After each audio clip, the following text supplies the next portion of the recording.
the Icons of Real Estate podcast. Are you ready to learn the proven money-making secrets from top-producing icon agents? Ready to skyrocket your business? This podcast is for you. Tune in every week with your host, Tomasz Fonseca, and find out how to implement proven strategies to 10 times your business. From $3 million to $30 million in just 12 months. Brought to you by the Masters in Real Estate Marketing, Arter SEO.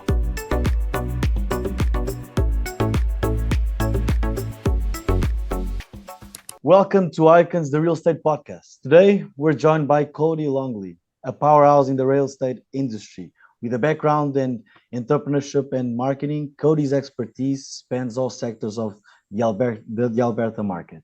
From residential to commercial, her dedication to her clients and their community shines through.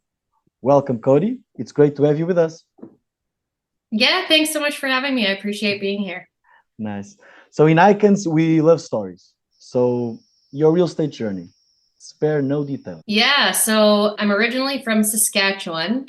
Started off living on a farm in the middle of nowhere and moved to the town of 500 and grew up there. I actually ended up I worked my way up in the bar industry, and I owned a bar, hotel off sale, 350 seats, kind of ran that show for quite a while, had a few properties of my own, subdivided an acreage, and all of this had 4 babies, and all of this was done before I was 26. So I lived a bit of a crazy younger life and really had nothing to lose. So I think that was my motivation. Anytime somebody said, like, aren't you worried? I'm like, about what? I don't, I'm young, I have nothing to lose, really. I'm just starting out, and I didn't have any education at that time, so I just learned through experience, which was daunting on its own, but it was a lot of lessons to learn. And then unfortunately went through a really, really horrible domestic violence situation with the father of my 4 kids, and ended up a couple years later moving to Calgary, had a 5th baby. So I've got 5 babies with me, and I lost everything and had to figure out what I wanted to be when I grow up at the age of 28, with 5 kids under the age of 6. So I started going to Mount Royal, just taking some courses, classes. These days you get labeled with everything. So between PTSD and ADHD and whatever else other alphabet I had to figure a way out, because at the end of the day, my kids needed me to get out of bed and feed them, because that's what they do. They eat and they poop, as we all know. So I just kind of started going to Mount Royal. I got my entrepreneur certificate and marketing strategic planning certificate, figuring that those 2 things would help me in whatever it was I was going to do. And I fell in love with real estate, and the rest is history. This is where I've been for the last 8 years. And I'm so glad, as crazy as everything has been, I'm glad it all worked out that way, because I wouldn't be here if it wasn't for all the craziness of the past. All of the highs and lows, but you're in a high right now, definitely. Thank you so much. Well, I'm comfortable, that's for sure.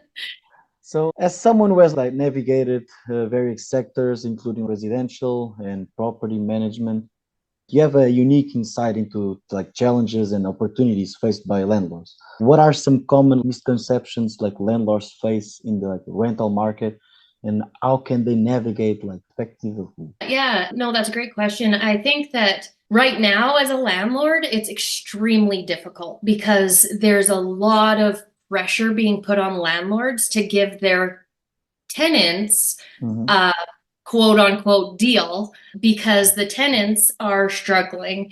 And let's face it, here in Canada, I'm in Alberta, we're all struggling right now. The economy is really tough on us, and we have another carbon tax increase coming up very soon that people are really panicking about.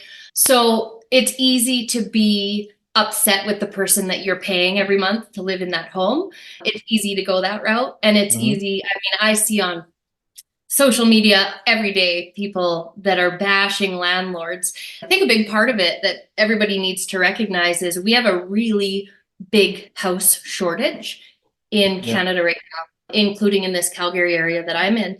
And I have a client that I'm working with right now. She's a neighbor of mine, wonderful human being, and she has a rental, and her term is coming up. Her interest is going to increase on that mortgage that she's carrying substantially. Ooh. The cost of property tax is going up and the cost to insure that property is going up. So unless she takes a big fat hit Yeah. every month, she has no choice but to turn around and increase the price of her tenant. Now, in a case like this one, if she goes to that tenant and they get mad and angry and they go on social media and talk about how greedy her landlord is, it's a really tough situation. And you have to consider even the fact that if something goes wrong with that home, that landlord is the one responsible for fixing it, and those mates. As a real estate professional, what advice would you give to those kind of like landlords looking to maximize their returns, like ensuring the tenant satisfaction? Well, at the end of the day, the landlords have a really big decision to make, because what they could do very easily is they could put their home on the market tomorrow and have it sold within a week, and then that tenant is going to have nowhere to go. They'll have 90 days to move out of that house, and then they're going to have to find somewhere else. The situation's not going to be solved by, for example, putting a cap on what the landlords can charge. That's not going to fix the situation. That's just going to create homelessness. I think there's bigger fish to fry that nor landlords, myself, or anybody else can fix without the governing bodies and the universe turning a little bit of a different direction, unfortunately.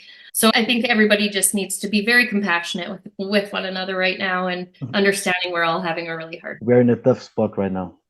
So, Cody, safety. Safety is a paramount in the real estate industry, especially considering like the diverse environments agents often find themselves in. Like, given your experience and commitment to professionalism, I'd like to explore the importance of staying vigilant and ensuring safety while conducting businesses. Could you share some insights or best practice for agents to remain safe and diligent about their surroundings during property showings and interactions with clients? Yeah, I'd love to. Like I said earlier, I did go through a really terrible domestic violence situation back in around 2014, and I learned a lot from it. And I can thank my safety protocols on my PTSD. There's some benefits that come from that, but I do enjoy teaching others what to watch for and different things that you can do just to be aware. And I think that's the biggest thing, is not being scared all the time, but being aware and knowing, just having a strategy on how you show houses, how you meet with clients that you've never met before, and just doing that same strategy every single time so that it becomes second nature. And then it just happens, and you're kind of living in that sort of orange realm of things where you're not panicking, but you're also not just walking blindly into what could be potentially a scary situation. I think right now, as we talked about, there's a lot of people who are struggling right now, and mental health is, it's a big topic. You can think that you're safe, but you just don't ever know who you're walking into a home with, or if you're walking into somebody else's home to do an evaluation of their property. You got to just consider what you're walking into, partner up with somebody, bring somebody with you, whether it be another agent or a family member. Make sure that your GPS is on. I mean, I always have a location services on my devices that I have with me. I always have a second phone.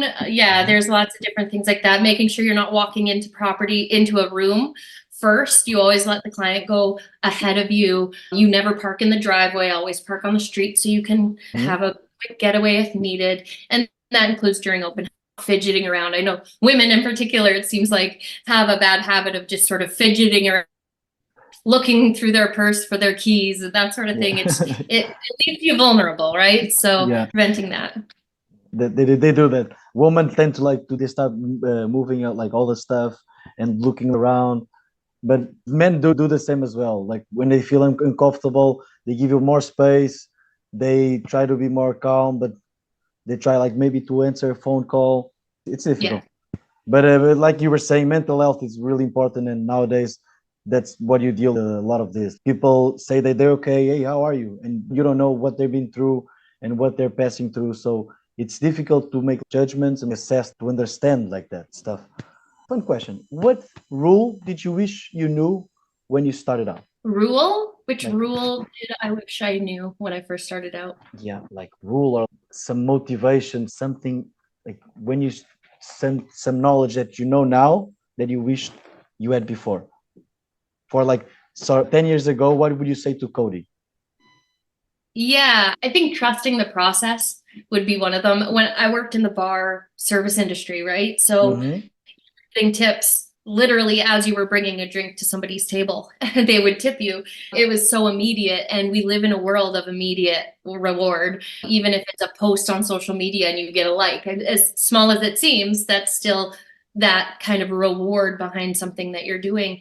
And living in this world, this Amazon world is what I call it, waiting, just doing the work and having to sit back and wait for that reward or that payment is celebrations that I've been through in my life as a whole. I can trust the universe is going to give what I need, and just trusting the process and that putting in all this work will pay off one day. And I can see that now. It was just a lot more difficult at the beginning. And I think I could have got probably a lot more done at the beginning of my career had I just known that. Do you think like the way when you were working at the bars, what did help you when you were talking to people? So you have definitely like social skills. It's easier for you, like you're an easygoing person, definitely, because I can see when I'm talking with you. What helped you there from being like now a real estate agent? Besides like these Yeah, social skills. I was actually listening to your podcast earlier, and I was listening to that Jason Bernstall, and Mhm. he was talking about growing up in a home where there was lots of people that were maybe struggling, and his family was so welcoming to helping them out. And it really resonated with me because although I owned a bar and Mhm.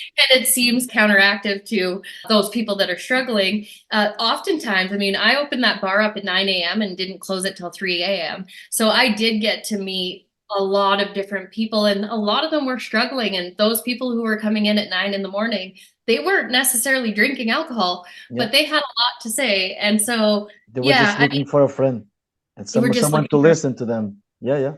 Totally, yeah. totally So understand you. the compassion that I was able to have for people. And also, I would also kind of say the grit.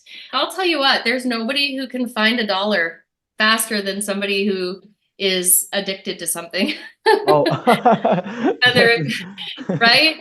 I mean, yeah. I've heard that before, but you can see the amount of work that they're willing to do for that extra buck. And it's just between that and the midnight crowd, I got a bit of a tough skin as well. So even if I am working with a tough client or maybe another agent on the other line that's being Mhm. quite rude or hard to deal with, I feel like I can handle it pretty well because of what I've dealt with in the past. Yeah, definitely. And maybe you have some goldfish thought, like you finish the conversation. Okay, I'm gonna go through. There's so much worse than this. Like, I'm gonna go Yeah, through this. absolutely. We're getting like almost in the final. Where do Yeah. you go from here, and what are your goals? Yeah, that's a bit of a tough one for me to answer right now. When I first joined real estate, I got into a really big, reputable team. And then Mhm. I made a switch over to another reputable team where I was running and leading the Calgary sector of that team, which was fantastic. I learned so much from both of those teams. I'm currently just recently now an independent agent, and I'm starting a company called Expedition to go along with EXP Realty. So yeah, at some point in the future, probably the very far future, I would love to have a company that goes Canada. Consumers can travel from one city, one province to another, and be able to call that company and know that they're going to get some similar like-minded services. But yeah, that's all. Right now, I'm just going to do the independent agent thing and rock it from that standpoint, and then slowly build into this secondary company that I'm going to work on. Hustling. You're hustling. We Yeah, got yeah, that's what we do. we got one last fun question for you. So Icons of Real Estate Podcast is the #1 real estate podcast network and is passionate about making podcasting accessible. If you had your own podcast, what would you call it? Expedition. Expedition? Yeah. Why though? It's your journey home starts here.